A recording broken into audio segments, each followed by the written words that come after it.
So one on the right is your after, just as a split second later. So the club isn't actually starting there, it's just gone back a little bit in the takeaway, okay? But as we can see now, before your kind of toe line, we extend that through there is up towards the trees.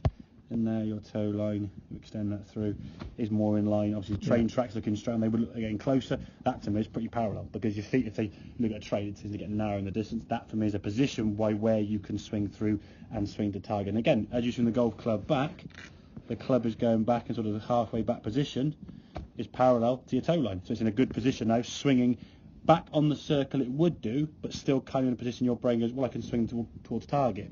This one here now, when you go back on the line of your body, because the line of that body now is over there, you're now aiming the golf club, and the swing of the club is kind of over there. So that's kind of where, as you come into the golf ball, your natural arc's going to be in that direction.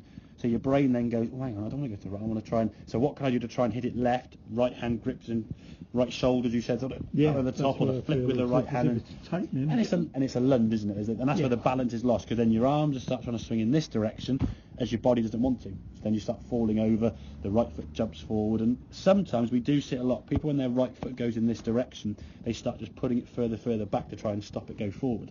Unfortunately, the further back it goes, the more forward, exactly, as with all sort of changes in the game of golf, the more you change the logical way, the worse you're often going to get. So as you get to the top of the batsman there now, the lower half can unwind, the club can come back. So again, coming into the golf ball, the club now is nicely in front of you, on line to the camera, on line with your feet, and on line to your target. So as we come back in, save that one. Lovely strike, as you can see, good movement, and we can twist through, full rotation of the body, and the club now finishes up on your shoulders there with a nice full release to the club.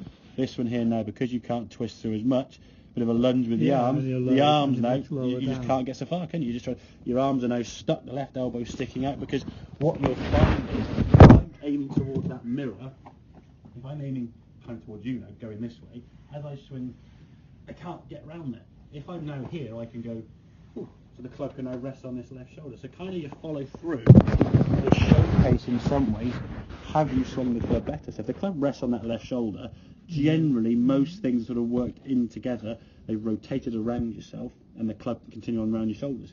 If they're stuck here somewhere in front of your chest, it's a pretty good chance you've aimed over there, try and do it this way. Exactly, sort of lunge with the right shoulder, and you're all out of sync. And again, the better shots you hit, the first 5 or 6 after you sort of got yourself lined up, you just suddenly was able to stay a lot more balanced throughout the swing. And again, if we're losing balance on a flat mat with no wind or any inhibitions of anything, you go to Blin Hill, you go to Bryn Hill, where it's hilly, as we know, Hill, I was name, and it's wet and muddy. Exactly. So any undulation is going to add to the effect of balance being lost. So if we're losing balance on a flat mat when you're on an undulating lie, it's going to be magnified even more. So any issues with the balance, you're going to be really struggling. So if we can get yourself lined up, and I think that will take away the need to try and take it back straighter and then reduce the sway.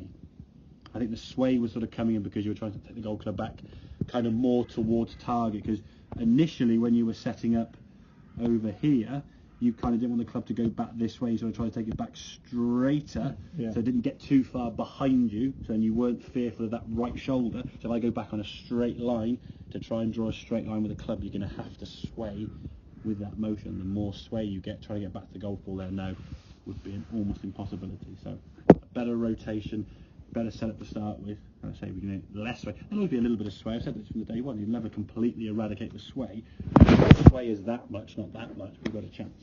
And that's the thing. A little bit of movement side to side is more than acceptable. When it starts becoming close to a foot, then you move head wobbling back and forth side to side. Your balance again is going to be affected. So it's another thing that's going to be a problem. So. Okay, does that make sense? Yeah. Good. Have a couple more minutes to finish off with there, then, Morris.